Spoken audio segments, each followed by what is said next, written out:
All right, everybody had pizza and drink. Everybody's charged up.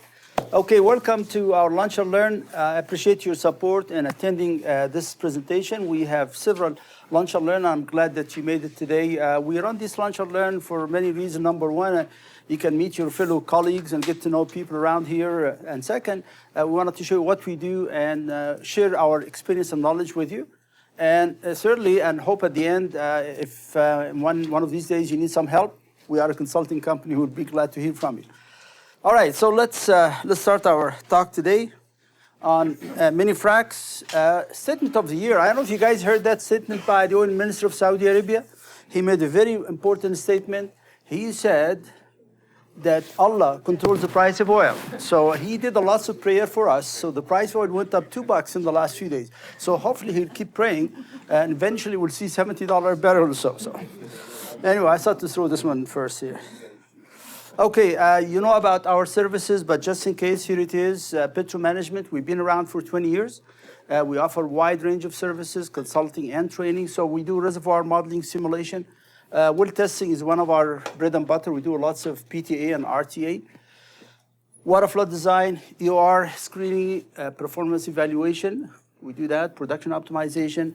And of course, horizontal well with multi-stage frac, that became an important part of what we do. So we help many companies design or optimize the frac. And of course, here we talk again about utilization of a variety of software to optimize your frac. So this is an important item that just wanted to throw a word or two on it. We utilize the Gohfer for the frac design and the KAPPA software to optimize the actual performance of the field. So this is what we offer in terms of integration of all the frac for horizontal wells. So we are in association with Frac Knowledge. They have a frac database, so they do the actual frac design, like the pumping rate, what fluid to pump into the frac. We do the optimization, the performance of the field. So we have a combination of the KAPPA software to do all the performance analysis, the Gohfer software for the frac optimization, and of course, we utilize open hole logs for rock mechanic and other parameter into the model. These are some of the lunch and learn that we've been offering lately. So we completed one on reserves, and we had a huge attendance like today. It was good. We also had another one on optimization of water flooding using multi-stage frac. And today we talk about mini fracs. The next lunch and learn will be on June the 18th, where we talk about the performance of multi-stage frac. And we have other lunch and learn, and we left you a list of all of these events coming. We also offer a wide range of training, and if you access our website, we talk about all of these classes. We can do it in-house in your company. And I'm just flashing this slide to mention that in-house training can offer your company about 60% discount if we do it in-house in your company. We can customize the classes based on your needs, and of course, preserve confidentiality. If you want to bring information to the class to analyze, we can do that for you as well. All right, let's start our presentation today on mini frac, and we're going to give you a quick intro, and then the benefits of the mini fracs, and then we're going to go through the actual analysis, how we analyze data from mini frac, which is the DFIT. So we'll talk about pre-frac closure and post or after frac closure, and then we have a couple of interesting case studies just to show you how we apply all of this information we provided here. One from the Duvernay Shale, and the other one from the States, from the Haynesville. All right, so why conduct mini fracs? Well, to get reservoir parameters like permeability and pressure. And you might say, well, I can get this data from a regular test, like a flow and a buildup test. The reality is flow and a buildup test will require very, very long shut-in that it becomes impossible to conduct such a long test, especially when we deal with micro and nano Darcy. Formation like Montney Horn River, the conventional testing is totally unrealistic. So the mini frac will be able, in a short time, give you information that we need for the frac design, like perm and reservoir pressure.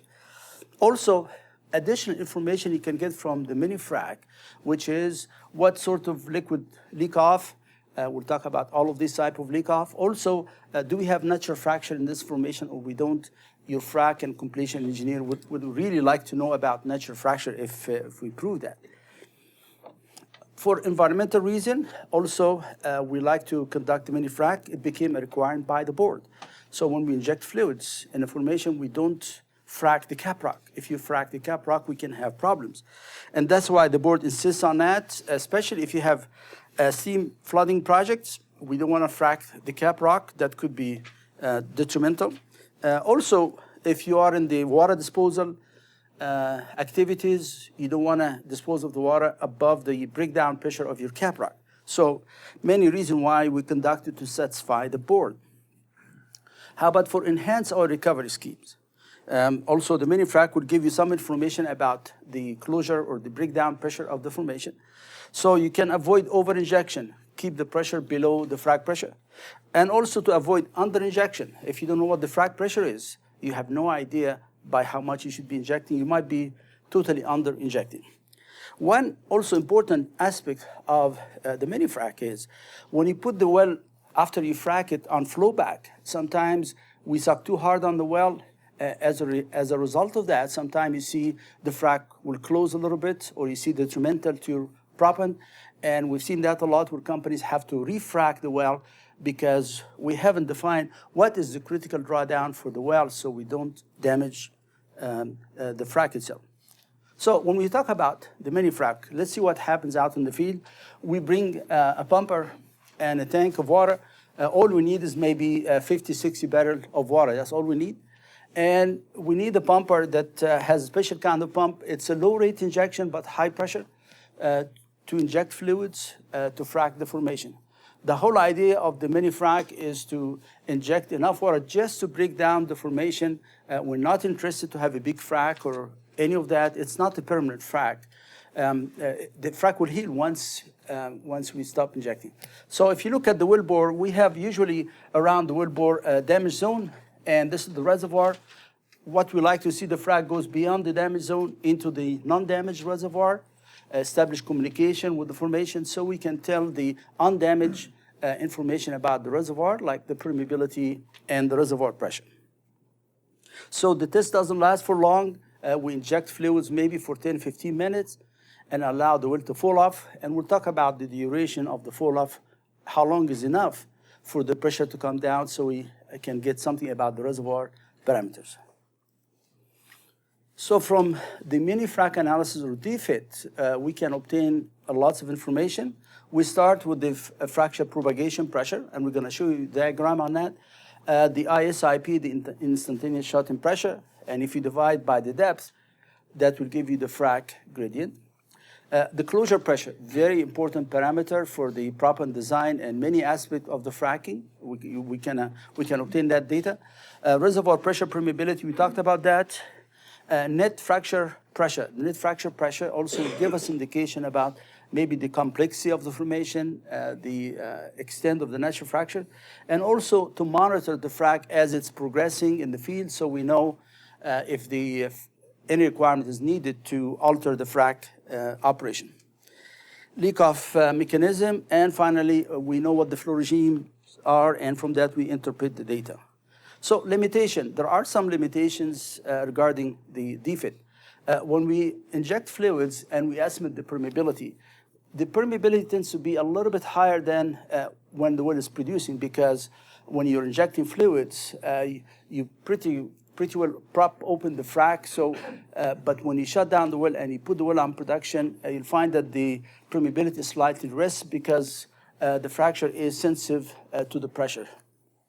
Also, if we don't have enough history, enough data during the fall-off, you might find that the reservoir pressure is a little bit higher than what you anticipated. So we need to have a proper design of the mini frac to ensure we are into radial flow where the estimate of the pressure is acceptable. Other issue about the mini frac, sometimes we like to cut costs like everybody else. We use a wellhead pressure gauge. And you're going to see now or soon that bottom hole recorder are more reliable than surface recorders. Sometimes the well will go on vacuum. You lose your wellhead pressure data. And some other reason too we'll talk about. All right, so before we get into the design of or the analysis of the mini frac, let's look at the in situ stresses. So if you look at the in situ stresses, we always have sigma 1, this is the overburden pressure, the weight of the rocks from the surface down to your formation. And that stress usually, as a rule of thumb, is about 1 psi per foot. That's the rule of thumb of the overburden pressure. We have two horizontal stresses. This is what we call the principal, the maximum direction of stress, and 90 degrees from that is the minimum direction of stress. And the rock mechanic theory says when you frac a well, the frac will propagate in the direction of the maximum stress. And the reason why, when you frac a well, you're parting the rock. So for the crack to open up and push against the rock, it has to push in the direction of the minimum stress, the least resistance. That's why most of our hydraulic fracking or mini frac will initiate a frac in the direction of the maximum stress. That's the rule that we have in our rock mechanic theories. Now I'm going to play a trick on you. I'm going to turn this block 90 degrees. Please do not turn your head 90 degrees. You can hurt your neck. So let me do that for you. So just turn everything 90 degrees. All right, so now for shallow formations, like with depth less than 1,000 feet, the overburden pressure is the lowest pressure because of the shallow formation. The overburden pressure is not high enough. And then we still have two directions of horizontal stresses. So when you frac this well, the frac is going to propagate in the direction of the minimum or the least stress, which is vertically. And that's when you get a horizontal frac as opposed to a vertical frac. And we've seen that in some of the subcrop formation, Blue Sky up north. One of our clients observed that they had a horizontal frac, not a vertical frac because of the shallow depths and the low overburden pressure. How to recognize the direction of maximum and minimum stress? We have different tools. One of them is an open hole logging tool. It's called FMI, Formation Microimage by Schlumberger. It's a resistivity tool. By measuring the resistivity, it will produce an image, a picture of your wellbore. And from that image, we can tell the direction of the frac, so we know the direction of the minimum and the maximum stress. Also, another tool is the caliper tool. If you have multi-arm caliper tool to give us the geometry of the wellbore, if this is the direction of the maximum stress, the wellbore would be elongated like elliptical shape. So because of that high pressure, this is smaller diameter than in the direction of the minimum stress. So this is another tool to give us some hints of the direction of the minimum and maximum stress. And of course, you might have seen this map, the world stress map. It shows the direction of the maximum stress. And if we get into Alberta, this is the Rockies. You'll find that when the Rockies were formed millions of years ago, it created a compressional force perpendicular to the mountains. So that becomes the direction of the maximum stress. So when you drill your wells, as we're going to discuss horizontally, you drill the well parallel to the Rockies. So when you frac them, the frac becomes perpendicular to your horizontal well. You get the transfer frac, the best frac. You notice there's a question mark here saying if you move to Saskatchewan, we're far away from the mountains. So really, the question is, what is the direction of maximum and minimum is not very definitive because we don't have a big difference between the maximum and the minimum stress. All right, so let's focus a little bit on the frac. This is the frac that we say initiated. So obviously sigma 1 is the vertical one, the overburden. And this is the direction of the maximum stress, the sigma 2. But perpendicular to the frac, this is the minimum direction of stress, sigma 3. So let's zoom on the frac aperture itself. That's where we are. The fracture is exposed to the minimum stress, sigma 3. So you have the proppant within the frac aperture. So these proppant here, sand or whatever you're going to use to prop your well, if these proppants are not well selected and designed, they're going to get crushed by the sigma 3, which we're going to refer to it as the closure pressure. So if the proppant get crushed or embedded into the formation, you lose the effectiveness of the frac. So in this lunch and learn, we're going to talk about how we can estimate that sigma 3 or the closure pressure so we can make sure the proppant stays intact.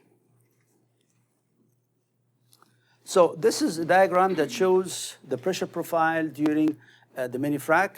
We obviously start with injecting fluids. So the pressure is rising with time until we break down the formation. So that's the frac initiation pressure. You just split the rock open. Once the frac is created, you see a sudden pressure drop, and the frac is advancing, propagating into the formation. So that's what we call propagation pressure. So basically, our injection period is short, as I mentioned, 10, 15 minutes. So that is during the injection. We shut down the well, and once you shut down the well, the pressure drops significantly. This drop is because of the friction within the frac aperture itself. We reach what we call here the instantaneous shut-in pressure, or ISIP. We keep shutting the well, the pressure will keep falling until the frac finally closes at this point. So this pressure is called the frac closure pressure. So the first part of the test is fracture dominated. It's going to tell us something about the frac, about the leak off, what type of leak off, the closure pressure, and the ISIP. As we continue to shut in the well, the pressure keeps falling, and then we're going to see more into the formation beyond the frac. So this is what we call a reservoir dominated data. We can experience a linear flow or a radial flow. We obviously like that radial flow because from that we can extract information about the permeability and the reservoir pressure. Just wanted to check, can you hear me well in the back? Yes? All right. Okay, let's look more into the pressure data here. So again, if you look at this diagram, this is where the breakdown of the rock, the initiation of the frac, and you can see the frac is just opening. As we keep injecting fluids for 5 to 10 minutes, the frac will keep opening until we reach the full extent of the frac after 10 or 15 minutes of injection. You shut down the pressure.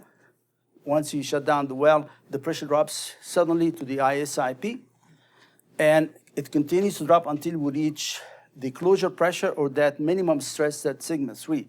And that fracture closure pressure is simply determined from the extrapolation or the intersection of those two trends. So if you expand the picture, here's the pressure coming down. This is the ISIP. So if you draw a straight line, and then you see the pressure still falling, again, extrapolate. The intersect in here is called the fracture closure pressure. This is very important information, as we mentioned, for the proper design and the frac design. There is a relationship actually between the closure pressure, PC, and the ISIP, the instantaneous shut-in pressure. And the relationship is satisfied if we know more about the closure time. And we're going to use a function. It's called the G function.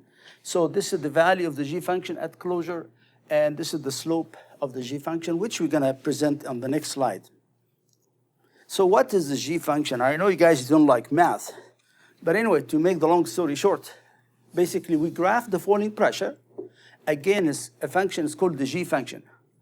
The G function, it's a dimensionless parameter.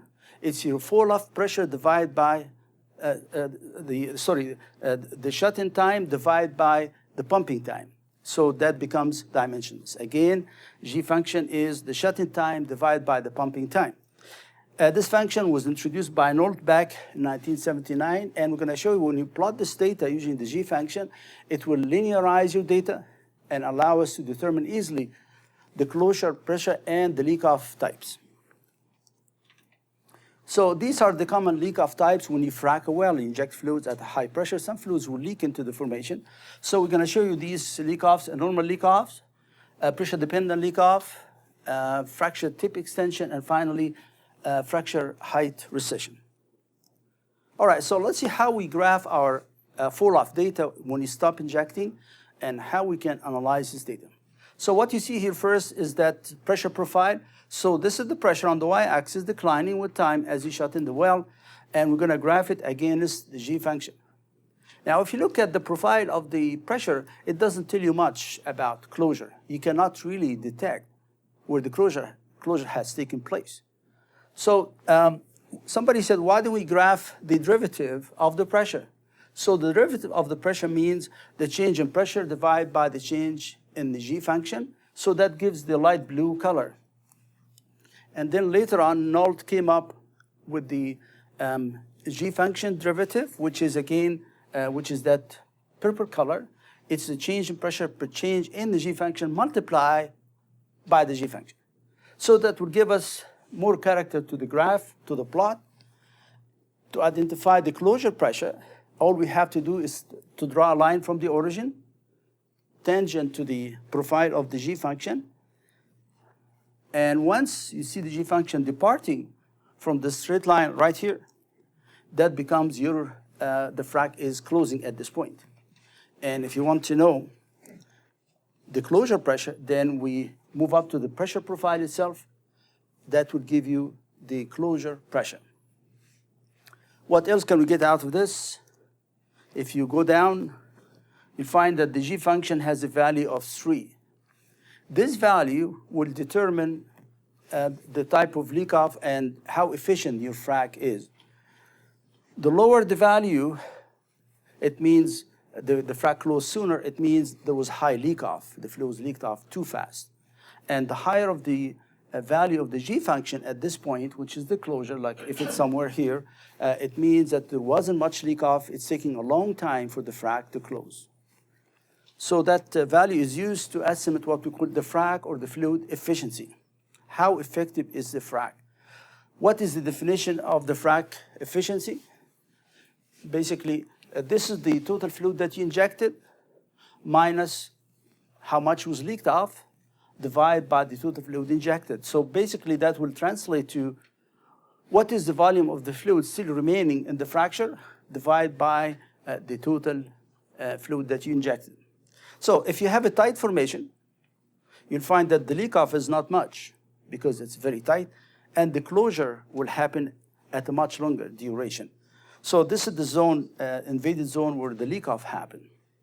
If you're dealing with high permeability reservoir, you'll find that you have high leak-off, and basically this infers that your frac efficiency is not very high, because in this situation, all the energy that's used to inject the fluid stayed in the frac, trying to extend the frac, make it longer. So the frac efficiency or the fluid efficiency is simply defined by the value of the G function at closure, then plus 2 in the denominator. So for instance, if the frac will close too fast and the G function is 3, if you simply plug it into this formula, it says that your frac efficiency is only 60%. You have lots of leak off. If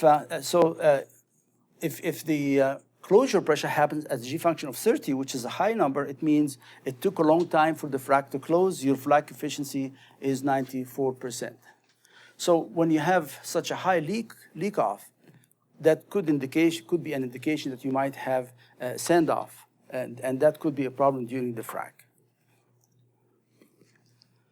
The second type of leak off is fracture dependent leak off. So here's your frac that you created during the mini frac. It's always in the direction of the maximum stress, sigma 2. This frac might intersect a bunch of natural fractures in the formation.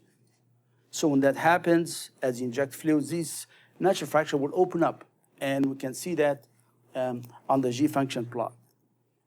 So here is our G function plot for pressure-dependent leak-off, or PDL. So again, that's my pressure profile as is, as we measure it by the recorder. This is the first derivative, and I'm interested more in the G function, which is the purple color. We're going to draw, again, a straight line from the origin, tangent to the G function. And you notice that there is a hump above that straight line. That hump that you see here is an indication of the presence of natural fractures. This is very, very important for the reservoir engineer, for the drilling engineer, and the fracking engineer. Now, we know we have natural fractures. And usually the fracture will open up at this pressure, and then you see normal leak off, and then once we see deviation from that straight line, the fracture now will start to close.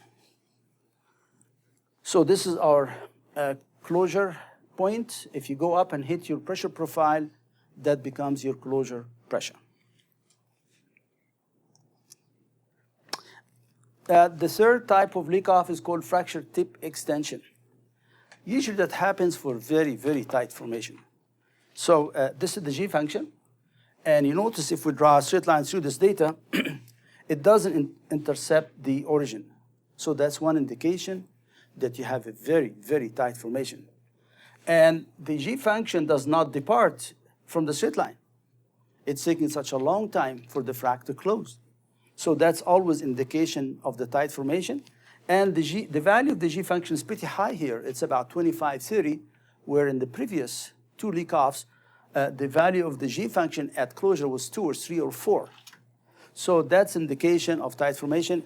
And the reality is the frac did not close during that test. No closure has taken place.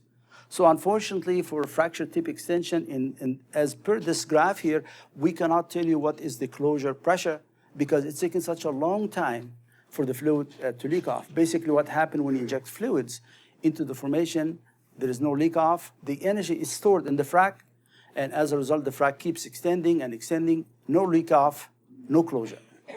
So we're going to talk about how we can get around this. If the frac hasn't closed during a test, what can we do? So one option is to have a flow back after this shut-in period. So the flow back will allow the frac to close. So we'll get into that. So after the mini frac, if the frac hasn't closed, you have the frac tip extension. We allow the well to flow. By flowing the well and increasing the drawdown, the pressure drop will increase and the frac will close eventually. And that will allow us to obtain a value of the closure pressure. So here's, let's say this is a mini frac, and this is the pressure falling off. Sometimes we have 2 cycles of the mini frac to confirm the closure pressure. So again, eject fluids, fall off, and the frac did not close. At this point, you say, well, let's flow the well. So we have a period of flow. As you flow the well, the pressure drops, and eventually you're going to hit that closure pressure. So this option of flow back after the fall off is used only if the frac hasn't closed in a reasonable period of time, because you don't want to allow the pressure to fall off for 3 or 4 months to see the closure. You have a flow back after the fall off that will initiate the closure.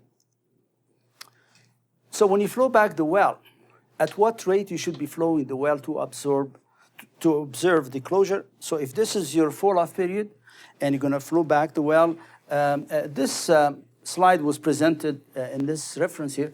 If you flow the well at a low rate, you're not going to observe the closure. If you flow back the well at a very high rate, also you don't see the closure. So the recommended rate is anywhere from 1/6 to 1/4 of the injection rate. That will allow you to see that signature of the closure pressure. That means if I extrapolate those 2 trends, they intersect, will give you the closure pressure. So again, the recommended rate is shown in here. At what rate I should be flowing back the well so we can clearly observe that closure pressure. Another type of leak-off when we conduct a mini frac is fracture height recession. That means when you are injecting fluids in the well, the frac will open up into an adjacent zone. So basically, you opened up the frac into a neighboring zone. And when you plot the G function, we can observe that by drawing, again, a straight line from the origin tangent to the G function. You're going to see a belly below the straight line. That belly that you see here is an indication of that the frac opened up into adjacent zone, which you don't want to do when you're fracking well. Otherwise, you see damaging or water coming from a different zone. So that's what we call the fracture height recession. So that happens sometimes when the operator keeps injecting fluids at a very high excessive pressure. You will see that, and we're going to show that in one of the case studies on injecting with a very high pressure. You see that belly indicating we open up into another zone.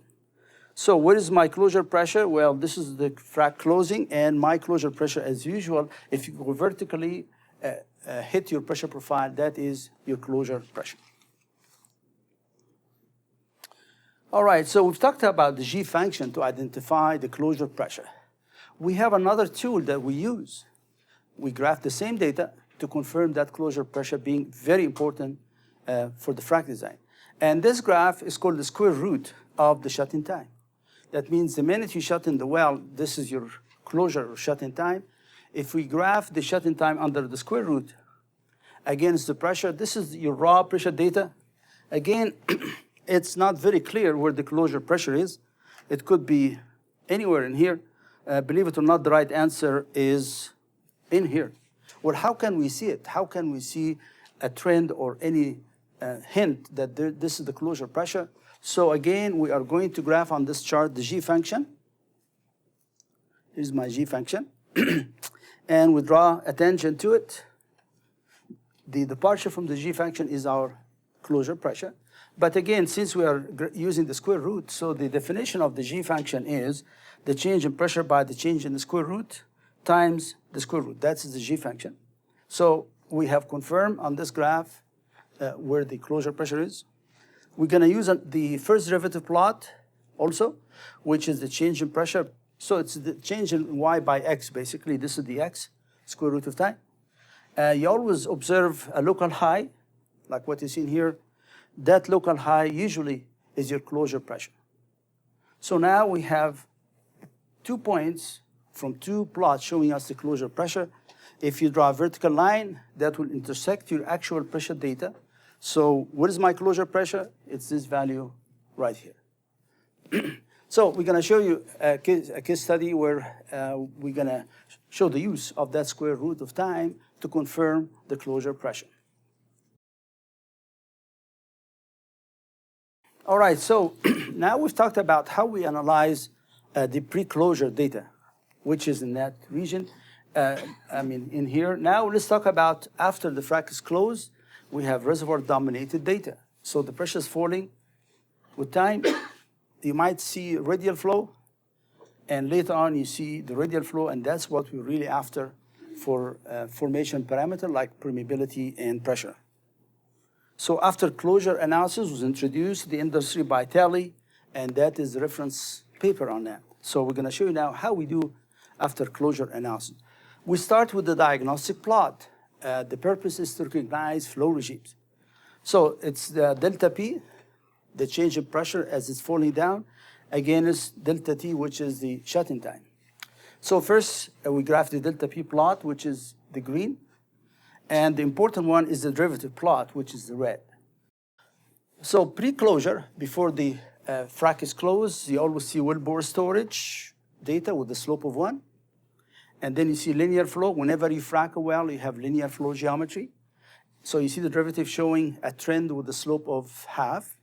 And then you see a departure from that straight line. Again, this departure point is defining my closure pressure. So here's the third tool that we utilize to confirm the closure pressure. And then you see the pressure data diving down. It will form a straight line with the slope of -1.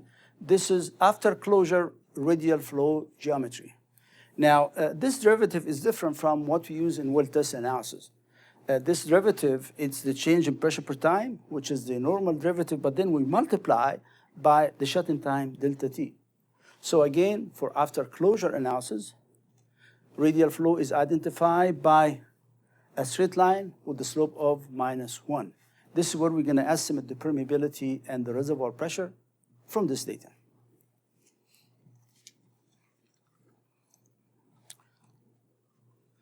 All right, this is kind of a summary of our diagnostic tool, our pressure derivative. It shows here what slope we expect from that pressure derivative. So if we look at after closure, if you have bilinear flow, it will show a slope of -3/4. If you have linear flow, it will show a slope of -1/2. And again, this is the most important part of our data. When you reach radial flow, it will show a straight line with a slope of -1. So to summarize the discussion on closure pressure, we have 3 tools to confirm the closure pressure. You have the G function plot, you have the square root of time plot, and our diagnostic plot where we see deviation from the linear flow geometry. So hopefully that will give us a good handle on the closure pressure. Now, let's talk about another term that is important to observe during the fall-off data. So here's the pressure falling off as we stop pumping. So he will start pumping. The pressure will drop immediately to the ISIP, instantaneous shutting pressure. And as time goes by, we're going to observe the closure pressure. So the difference between the ISIP and the closure pressure is called the net fracture pressure. And the net fracture pressure usually will reflect on how complex the frac that we have, or how complex the geology in this formation.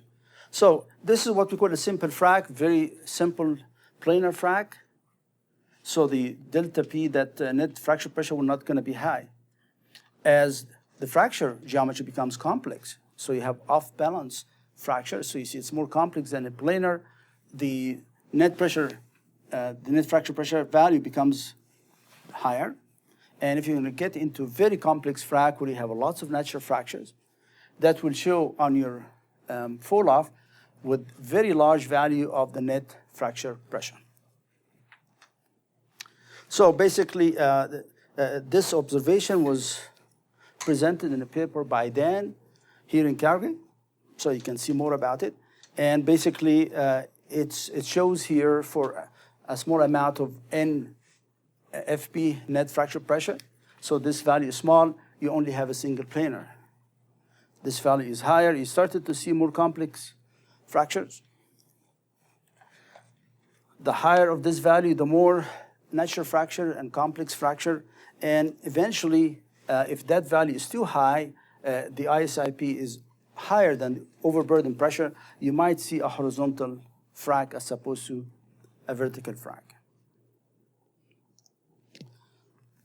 Also, the net fracture pressure is used during the fracking operation itself. Somebody wrote a paper, I don't have the reference here, but showing if you graph the net fracture pressure on a logarithmic scale against log time, it will give you very important information while you're fracking the well. So when you see the value increasing with time, it means the frac is propagating, you're doing all right, the frac keeps extending in the formation. But once you see plateau, it means the net fracture pressure becomes more or less fixed. That means we are intersecting some natural fracture and there's quite a bit of leak-off taking place. If you see the net fracture pressure rising, that means the frac length is not really increasing anymore, but you see the frac is ballooning. The frac aperture is becoming larger and larger.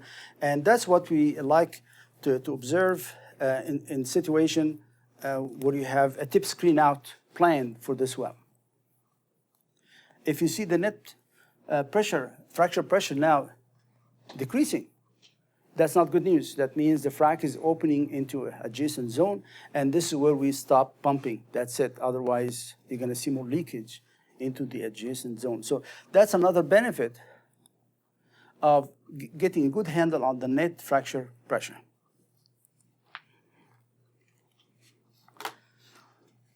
All right, let's talk about how we analyze data after the frac is closed. So we call it after closure analysis, or ACA. So the first thing is we have a diagnostic plot, as usual, a log graph, so we can see what the flow regimes do we have. Do we see radial flow or bilinear flow? All of this information we can recognize from the first graph. It's diagnostic plot. We graph delta P versus delta T. Now, there is a trick here. What is delta P? If you look at this chart, we're analyzing now this data as the frac is closed. So delta P is simply the difference between the pressure that you're measuring, it's falling off, and your reservoir pressure. But I don't have the reservoir pressure. I'm looking for a value of the reservoir pressure. So basically, we have to make an assumption. It's like an iterative process. We assume that the reservoir pressure, maybe we'll take the last pressure and reduce it by 10% or whatever it is, and then we can correct this value. So we graph delta P versus delta T. And from that graph, we can determine the flow regime. Do we have radial flow or linear flow? And then we graph another plot. It's called radial flow. It's similar to the Horner plot. The Horner plot is independent of the reservoir pressure. Actually, from the Horner plot extrapolation, or the equivalent, we can extrapolate and come up with the value of the reservoir pressure. So this is the first graph. It's called the flow regime diagnosis. We graph delta P. Again, we're going to assume value in here of that reservoir pressure. Again, it's a time function. And this time function is dependent on the closure pressure that we obtain from pre-closure analysis, and this is the fall-off time. And, and basically, let me just graph. When you graph your data, this is the delta P plot, and this is the derivative plot. This is our diagnostic plot.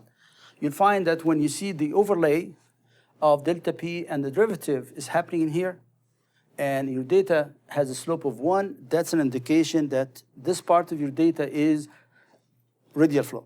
So this is the important part of the data that we're going to utilize to estimate the permeability and the reservoir pressure on the next graph. This is just to diagnose the flow regime.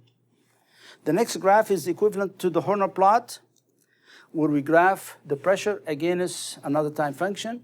So this is the point that we picked where radial flow is starting. So you're going to draw a straight line through this data, the best fit.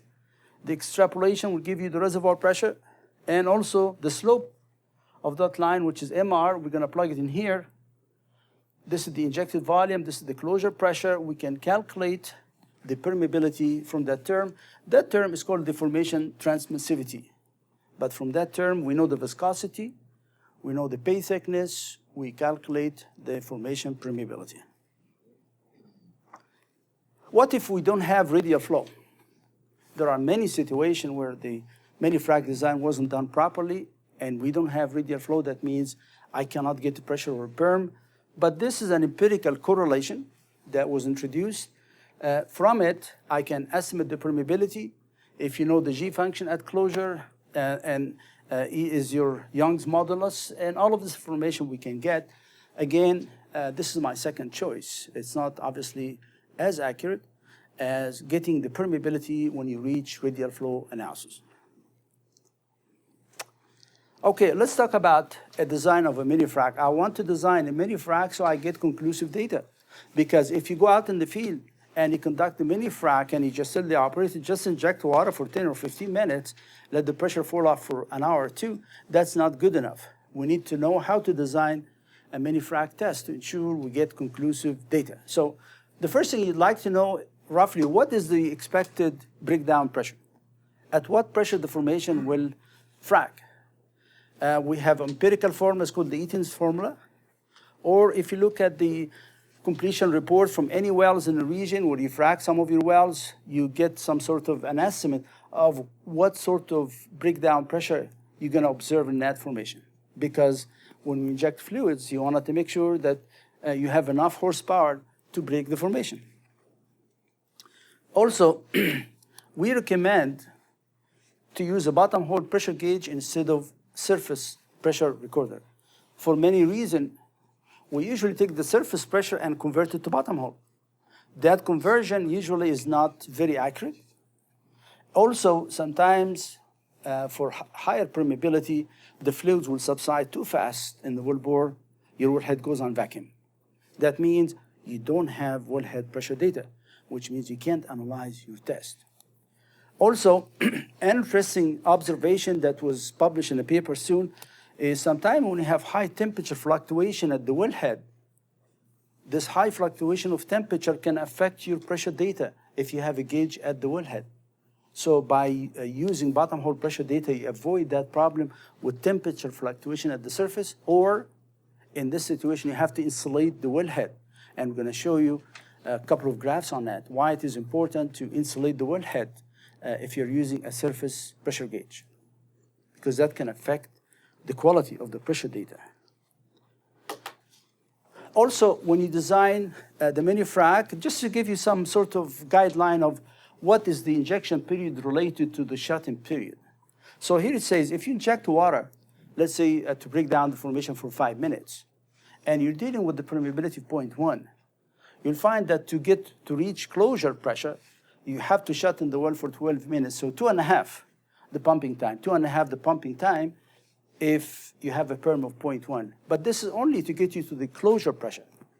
To get into radial flow, you multiply this value by about 3. So this is the magic number. You multiply by 3. If you pump water for 20 minutes for the same permeability, your shut-in time to reach closure now is 3 times the pumping time. Now let's get into really tight permeability So 0.01. So you pump for 5 minutes. Your shut-in to reach closure is nearly 3 hours. So you can see that the duration of shut-in keeps increasing for lower permeability and also for longer pumping time. Now, how about shale? If we talk about Duvernay, the Horn River, or Barnett Shale, if you pump fluids for 5 minutes, only 5 minutes, you need to shut in the well for 10 days to reach closure pressure. 10 days, so that's a lot more than the pumping time, but now we're dealing with the permeability of 0.001. So to reach closure, you need 10 days. But to reach radial flow, so we can give you the perm and the pressure, you multiply that by 3. You need 30 days or a month of fall-off when you're dealing with shale gas. And we're going to show you a case study where we had to shut the well for 30 days at least to see that radial flow, so we can tell you something about the permeability and the pressure. So this is a nice guideline to give you hints on how you're going to design your mini frac.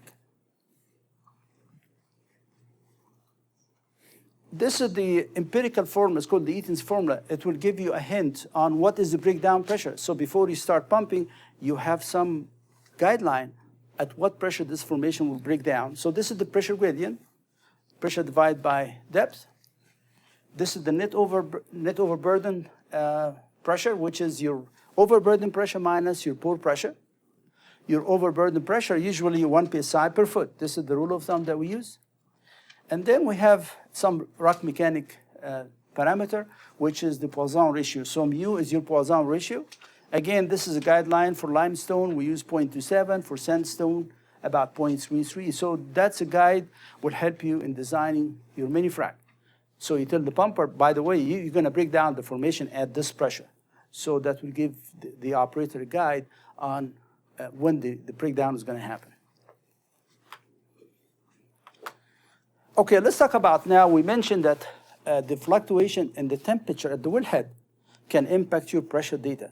So if you have cyclic temperature profile with a change of, say, 50 Fahrenheit or 10 Celsius only, and the wellhead is not insulated on a cold day, you're going to see the temperature going up and down every 24 hours, and that will affect your pressure data, which will affect your analysis. Why is that? Well, basically, for most of the pressure recorder, we have a temperature correction, temperature compensated pressure profile. The temperature is up and down, your pressure also will fluctuate. Also, if the temperature is fluctuating at the wellhead, and you have the wellbore filled with fluids, there is expansion, there is contraction of the fluids, that will affect the pressure data. And finally, if you have a wellhead gauge with the capillary tube connected to the wellhead instead of just you fit it in, again, the temperature effect on this capillary tube will affect your pressure data. So we're going to show you here some data on temperature fluctuation, effect on the pressure data, and that was published recently in this publication here. All right, so what you see here is the wellhead temperature, and you can see that the fluctuation exactly every 24 hours, day and night, day and night. Now, how this will affect the wellhead pressure data? So this is the wellhead pressure, and you can see the wellhead pressure data is fluctuating in parallel to your change in the temperature at the wellhead, and also the fluctuation in the wellhead data is reflecting on your bottom hole pressure data. You have like a closed system, the pressure changing at the wellhead, so will your bottom hole pressure data. But if you have a gauge downhole measuring the pressure and the temperature, this is the temperature measured at the bottom of the well, nice and constant as opposed to a cyclic profile of your temperature. This is a comparison between the wellhead pressure when you have no insulation, and this is the wellhead pressure when you have insulation. You can see the data is pretty rough in here because of that fluctuation.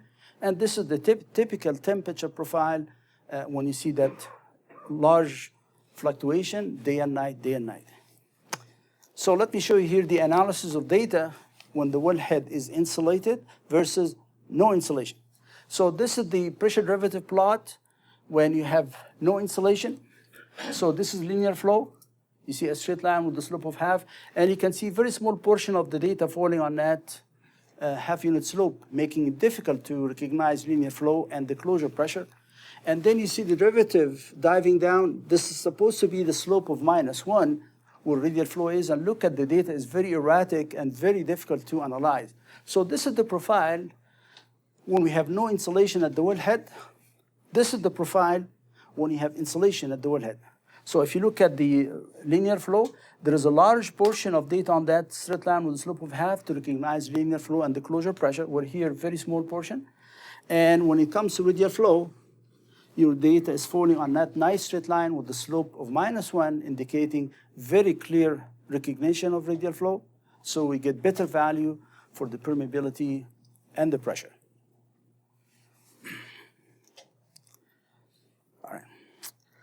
All right, so now let's go through a case study here for a mini frac test, and that was conducted in the Duvernay here in Alberta. And this test was interesting because it was the first test for a company operating in the Duvernay, and you really wanted to make sure that they get good data during that mini frac. So what they've done, they installed a bottom hole recorder with the surface readout. So really, that's really doing good work with the pressure data. And they used to phone us every day and report to us the data collecting from the surface readout. And based on that, we tell the client, shall we extend the shut-in period or terminate? So we're going to show you now the details of that test. So again, this is the Duvernay. We're expecting very, very low permeability. So this is the pumping period, and this is the shut-in. And the shut-in period is nearly over a month, as you can see here. But let me expand a little bit on that injection period, see what happened during the injection time. So this is the injection rates, and this is the injection pressure. You see the pressure is rising. And at this point, that inflection, we felt that the breakdown pressure happened at this point. So this is nearly over 80,000 kilopascal. Well, at that time, the operator was not talking to the office, and he had a good day. He kept pumping and pumping. And the pressure went so high, up to 114,000 kilopascal. We really didn't want him to go that high. But the guy was having a good day with the pump, and he just kept pumping and pumping. So that's going to reflect, obviously, on the results from the analysis. Very high, unnecessary high pressure of injection. And also, he kept injecting for nearly 25 minutes. If you remember, the fall-off period is related to the pumping time. You have longer pumping time, your fall-off time will be very, very long. We recommend 10, 15 minutes only, but he went up to 25 minutes. All right, so let's see how the data would look like. So the operator was reporting the data to us because we have real-time data. And let's look at the pressure derivative and how we recognize the flow regime. So this is wellbore storage, and let's look at this dark color. This is the derivative. What's interesting, at this point, we had only 20 hours of shut-in. And the data looks like it's following a straight line with a slope of -1. It means radial flow. But we looked at this time, only 20 hours of shut-in. From our experience for shale gas, tight formation, we need a lot longer time than 20 hours of shut-in. We figured out the permeability here, it turned out to be like 0.1 millidarcy. There is no way that the Duvernay will have a permeability of 0.1. So we told the operator, please do not terminate the test. Keep shutting the well. We're going to see more data that valid. This is not really radial flow, although it looked like radial flow because it's following a straight line with a slope of -1. So the operator shut in the well for longer time, and here's the data. You can see this is more of a fluctuation. And finally, at this point, after nearly 900 hours, about a month, we started to see the derivative coming down, following a straight line with a slope of -1. So what we're saying, that this is really the start of radial flow. It took a month of shut-in. Again, and actually over a month. And the reason why, the guy was pumping for too long, 25 minutes instead of 10, 15 minutes. Also, we can recognize here from the derivative, we have linear flow, which reflects the linear flow while the well is frac. And again, the closure pressure would be the deviation from that half unit slope. That is your closure pressure right here. Okay. All right, let's look now at the analysis of the fall-off. This is pre-closure. So we're going to use the G function plot. Here's the G function. And if you draw a straight line from the origin tangent to the G function, that's telling us this is the closure taking place in here. And if you want to know the closure pressure, this is the actual pressure data. If you extend, that will give you a closure pressure of 55,000 kilopascal. In case you wonder what software, this is the KAPPA software. It's called Sapphire that has the mini frac function. There are other software, but we like this one. It works really well for us. All right, so now let's look at the shape of the G function. Remember, when you see a belly below that straight line, what's that telling us? We have a fracture extension. That means we opened up into another zone. And that happened because if you remember, the operator kept pumping and pumping, and the pressure went to as high as 114 kilopascal. 114,000. Signal actually with tight streaks in between, so and you might want to keep fracking one rock like that. Yeah, that's also another. One is actually showing that. So it doesn't have to be a boundary or a cap rock. It could be a tight streak in between. But that shows the type of leak off that you see in here. All right, so now we have defined the closure pressure from the G function as 54,000 kilopascal. Now I'm going to use the square root plot. So here we have the square root of the time and against the pressure. And this is the derivative, the G function, sorry. And the red plot is your first derivative. So basically, if I zoom on this data, that red plot, it will have a local high. I know it's difficult to see it in here, but when you zoom on it, that local high is an indication, again, that is my closure pressure. And that gives us a value close to that 55,000 kilopascal. Now, we finish with the pre-closure analysis. This is after closure analysis. So we plot delta P and the derivative. They should overlay with the slope of 1, that is radial flow. So basically, from this graph, I can recognize where the start of radial flow is, and this data I'm going to use in the graph that is similar to the Horner plot to give me the permeability and the pressure. So here is the radial plot equivalent to the Horner plot, and this is the closure, the start of radial flow.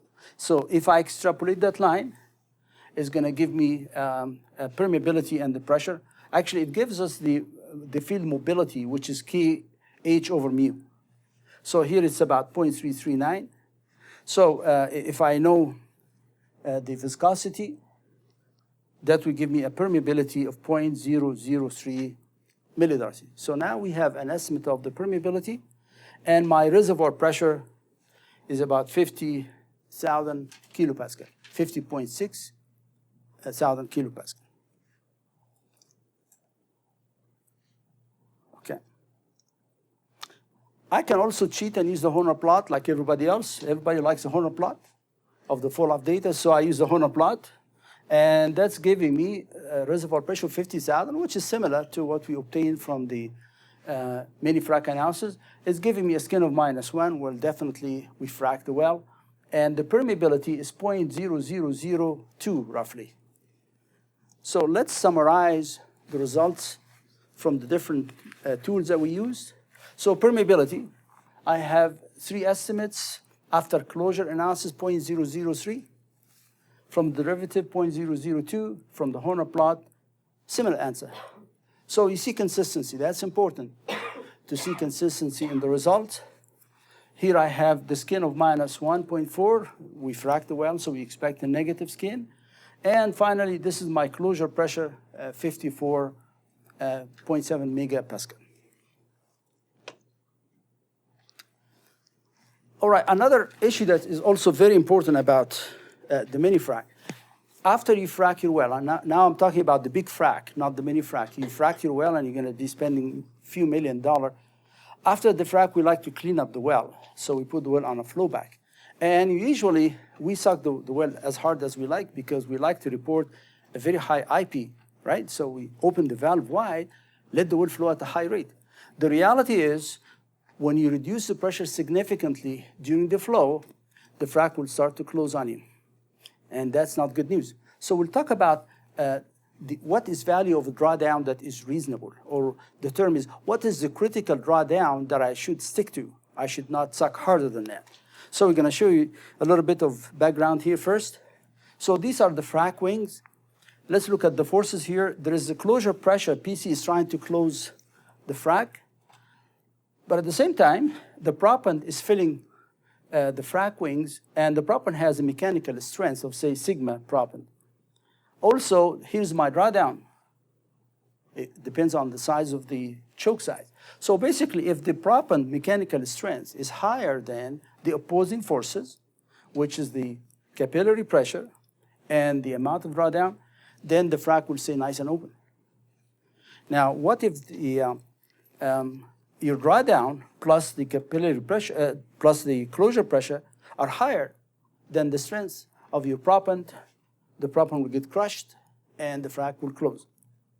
Well, the reality is I can't control the closure pressure. Mother Nature does. But I can control the drawdown. So if I reduce or control that delta P, we're not going to see the effect of the proppant getting crushed in the frac wings. So here's the last case study that comes from States on one of the Haynesville fields on that critical drawdown. So a while ago, I had the chance to travel to Dallas. The company is Exco, and they were very active in the Haynesville shale gas. So this is the location map, and it has high pressure, high temperature environment. The pressure gradient was 0.95 psi per foot. If you're a metric person, the normal gradient is 0.45 psi per foot. So this is a highly overpressure reservoir. So the Haynesville, it's a shale gas, is part of the Cotton Valley group, which is Jurassic. And let me show here the story about this field. First, they drilled a vertical well and they fracked it. So the vertical well gave them a very high rate, about 31 million a day, which is good. And then they drilled their first horizontal well with a multi-stage frac. And the production that came out of that horizontal well is the red plot, which is lower than the vertical well. Obviously, something went wrong with that well. So they did their evaluation on that critical drawdown, and they came up with the conclusion that this frac, which is the red plot, has closed because they were sucking hard on the well. So they tried to show us how they improved the design of the flowback. So the first thing is you have a mini frac and you have a closure pressure. So we know what the closure pressures are, and they had a few estimates in here. So the closure pressure is around 11,000 psi. What is my reservoir pressure? The reservoir pressure was extracted from the Horner plot as 11,000. So your critical drawdown then should be defined as your closure pressure minus your reservoir pressure. Reservoir pressure is 11,000 psi, and the closure pressure 11.1, average of these values. So your drawdown should not exceed 488 psi. All right. Now let's see what happened with the next well. Here's that critical drawdown, which is 588 psi. We should not exceed that. The reality is, when you were flowing the well, they exceeded the critical drawdown from this point on. So what happened, that the initial rate of 22 was only maintained for 1 week, and then we started to see a sharp decline. So that's an example where the critical drawdown was not really applied in this example. Here's another well where they kept the drawdown below the critical drawdown profile. And for this well, it was observed that this well exceeded the performance of the first one over a period of a month because they kept the drawdown below the critical value, which is 488 psi. Another application of the mini frac is by knowing the closure pressure, we can define what is the critical drawdown that we should be using. Because if you exceed it by far, you'll find that the frac will keep closing, well productivity will come down, and then you hear people talking about why don't we refrac the well. Refracking the well is a large expense. But if you stick to that critical drawdown, you will avoid that situation. All right, let's close our discussion here. So let's wrap up our discussion. Why we apply mini fracs? Well, obviously, we can obtain reservoir information vital to the frac design, like perm and pressure. We can tell about natural fracture, about leak off, about the potential of sending off if you have high leak off, for example. Also, we can, from the mini frac results, we can fine tune the big frac where you're going to spend multi-million-dollar, improve your results. And also what's very important is the issue of that critical drawdown. You keep your drawdown below this value so you don't damage your frac. And that will take us to the end of this discussion. All right, well, thank you guys. I hope to see you in the next Lunch and Learn. Thank you. Thank you.